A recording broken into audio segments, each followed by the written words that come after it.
નમસ્કાર દર્શક મિત્રો, अब तक ચેનલના વિશેષ અહેવાલમાં આપ સૌનું સ્વાગત છે। મિત્રો, દર વખતે આપણે અલગ અલગ વિષયો પર ચર્ચાઓ કરતા હોઈએ છીએ, ત્યારે આજનો આપણો વિષય કંઈક ખાસ છે। જી હા દોસ્તો, આજનો દિવસ એટલે ચિલ્ડ્રન્સ ડે। ત્યારે આજે હું વિરાણી સ્કૂલની વિદ્યાર્થીની હેલી સાથે તમને મળવા જઈ રહી છું, જે અત્યારે આપણને રાઇમ્સ સંભળાવશે। હાય હેલી। હાય। તમને જે રાઇમ્સ આવડે છે બોલો ને। ટ્વિંકલ ટ્વિંકલ નહીં, આગળ જે તમે બોલ્યા હતા પહેલા એ બોલો ને। 5 liter. Good morning, everybody. My name is Ellie. I study in K1 class. My rhyme name is 5 liter soldiers. 5 liter soldiers standing in the row. 3 stood straight and 2 stood so. Along and the captain, and what do you think? They all stood straight as quick as wink. Thank you. Next Healthy food. Healthy food વાળી બોલો। Eat હેલી, હવે healthy food વાળી સંભળાવો। your veggies and eat your fruits. See how you become strong and cute. For a healthy body and sharp brain, there is nothing to lose, a loss to gain. Thank you. Thank you. જી દોસ્તો, તો અત્યારના આપણે હેલી સાથે વાત કરી, અને આ જ રીતે બાળકોમાં ઘણી ખરી એવી પ્રતિભાઓ છુપાયેલી હોય છે, માત્ર એમને બહાર નીકાળવાની જરૂર હોય છે। તો આ જ રીતે આવા નવા અહેવાલ સાથે આપણે ફરીથી મળતા રહીશું। ત્યાં સુધી મને તમારી દોસ્ત જિજ્ઞાને રજા આપો અને જોતા રહો અબ તક। નમસ્કાર।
જી દોસ્તો, વિરાણી ઇંગ્લિશ મીડિયમ સ્કૂલના બાળકો સાથે તો આપણે વાત કરી, ત્યારે અત્યારના આપણી સાથે વિરાણી ઇંગ્લિશ મીડિયમ સ્કૂલના પ્રિન્સિપલ શીતલબેન નથવાણી છે। તો ચલો આપણે તેમની જ સાથે વાત કરીએ। શીતલબેન, આજરોજ ચિલ્ડ્રન્સ ડે છે, એને લઈને શું કહેશો તમે? ચિલ્ડ્રન્સ ડે જે જવાહરલાલ નહેરુએ આપણા ફર્સ્ટ પ્રાઇમ મિનિસ્ટરે 14 નવેમ્બરના ડિક્લેર કરેલો છે, એના દિવસે અમે બધા ચિલ્ડ્રનને ખૂબ હેપી રાખવા માટેની ટ્રાય કરી। તો મોર્નિંગમાં જ્યારે એ લોકો આવે ત્યારે એનું અરાઇવલ અમે ડિફરન્ટ રીતે કરાવ્યું છે। પછી એ લોકોને પોતપોતાની ફેવરિટ એક્ટિવિટીઝ, સપોઝ કે આ ક્લાસ છે એમ કહે છે કે અમને જમ્પિંગમાં આજે ગમશે, તો અમે એમને જમ્પિંગમાં મોકલીએ। કોઈ ક્લાસને બીજી એક્ટિવિટી, તો ડિફરન્ટ એક્ટિવિટીઝ કરાવી અને એ લોકોને જવાહરલાલ નહેરુએ જ્યારે આ ડિક્લેર કર્યો ત્યારનો એક જે વિડીયો શો છે એ બધાને બતાવ્યો, જેનાથી એ લોકોનું નોલેજ પણ વધે છે કે આ દિવસ શું કામે સેલિબ્રેટ થાય છે। આ ઉપરાંત આપણે રેગ્યુલર વાત કરીએ તો રેગ્યુલર બાળકોના મનોરંજન માટે કેવી કેવી એક્ટિવિટી કરાવવામાં આવે છે?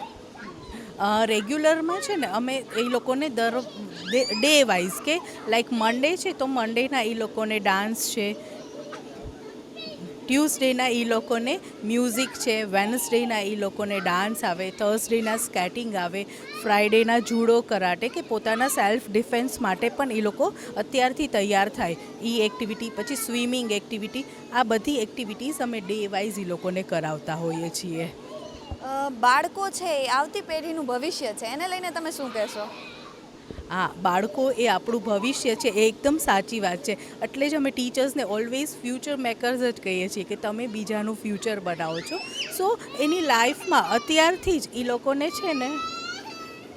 જ એ લોકોને આ લાઈફમાં બેઝિકલી બધી વસ્તુનું નોલેજ, એ સાથે સાથે મોરલ કે તમે કોઈ પણ વસ્તુ કાંઈ પણ કરો તો એની પાછળનો મોરલ શું છે, એ સારી હેબિટ શું છે, એ બધું પણ અમે શીખવાડીએ છીએ. તો દોસ્તો, અત્યારના આપણે શીતલબેન નથવાણી સાથે વાત કરી અને ચિલ્ડ્રન્સ ડે પર વિશેષ માહિતીઓ મેળવી. ત્યારે આ જ રીતે નવા વિષય સાથે આપણે ફરીથી મળતા રહીશું. ત્યાં સુધી મને તમારી દોસ્ત જિજ્ઞાને રજા આપો અને જોતા રહો અબ તક. કેમેરામેન દીપેશ ગડોદરા સાથે જિજ્ઞા ગઢવી, અબ તક ચેનલ, રાજકોટ.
આજે બાળ દિવસ છે સર, એટલે એવું છે કે બધા માટે બહુ ઇમ્પોર્ટન્ટ હોય, પણ ખાસ કરીને જો વાત કરીએ અમારા સ્પેશિયલ બાળકોની તો એ તો કાયમ બાળકો જ રહેવાના છે.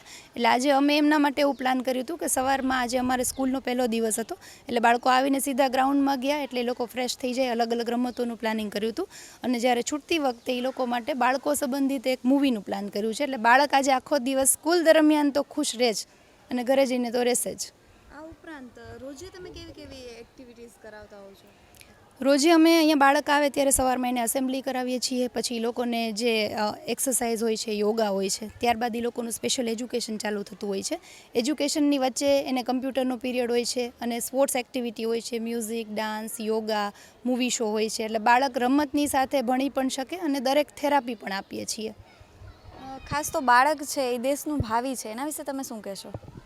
બાળક દેશનું ભાવિ છે અને અમારા સ્પેશિયલ બાળકોના ભાવિ માટે તો ખરેખર દેશે પણ ઘણું વિચારવાની જરૂર છે, કારણ કે સ્પેશિયલ બાળકનું ભાવિ એના વાલીએ નક્કી કરવાનું હોય છે, સમાજે નક્કી કરવાનું હોય છે અને સરકારશ્રીએ નક્કી કરવાનું હોય છે, કારણ કે એમનું ભવિષ્ય ખરેખર બહુ અઘરું હોય છે કે એમને ભવિષ્યમાં ક્યાં આપણે એક્ટિવ રાખશું અથવા તો ક્યાં એવું કંઈ કામ કરશે કે એ લોકો કમાઈ પણ શકે અને ખુશ પણ રહી શકે.